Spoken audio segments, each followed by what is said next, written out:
এই উইকটা ছিল আমার ভীষণ হেক্টিকে ভরা। এই উইকে 3 ডেজ আমি বাইরে ফিল্ড ভিজিটে গেছিলাম। আর অনেকটাই দূর ছিল। ফার্স্ট যে লোকেশনটা ছিল সেটা ছিল নাগাশেট্টিহাল্লি। সেটা অনেক দূর।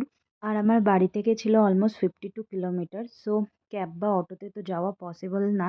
তাই কিছুটা মেট্রো অ্যান্ড কিছুটা বাস আর কিছুটা অটো এইভাবে আমি পৌঁছেছিলাম লোকেশনে। প্রথমে মনে হয়েছিল যদি ভুল ডেস্টিনেশনে পৌঁছে যাই তাহলে আবার ব্যাক করে আসতে হবে। বাট বাই গড গ্রেস একদম প্রপার লোকেশনে পৌঁছেছিলাম। একটু লেট হয়ে গেছিলো পৌঁছতে, কিন্তু একদম লোকেশনে পৌঁছেছিলাম। নতুন প্লেস ভিজিট করতে অবশ্যই ভালো লাগে, কিন্তু অফিসের কাজে নয়।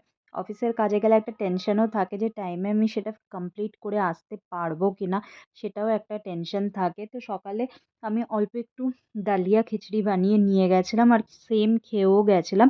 আর ভেবেছিলাম যে আসার সময় দেখি যদি কিছু ভালো খাওয়া যায়। বাট সেরকম কোনো অপশন আজকে আমি পাইনি।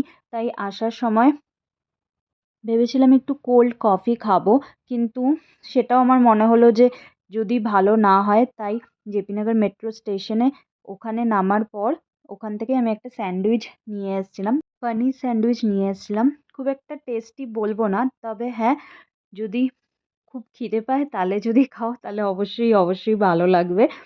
খুব টেস্টি নয়, এর থেকে বেটার স্যান্ডউইচ আমি বাড়িতে বানিয়ে নিতে পারবো। বাট আজকে সেটা পসিবল ছিল না, কারণ আমার আসার সময় ভীষণ খিদে পেয়েছিল। তো এটাই একটা গুড হেলদি অপশন বলতে পারো।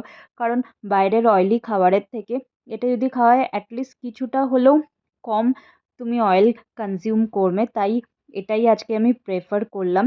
আর ছেলেও খেয়ে বলল যে ওর ভালো লেগেছে, বাট আমার ভালো লাগেনি খুব একটা।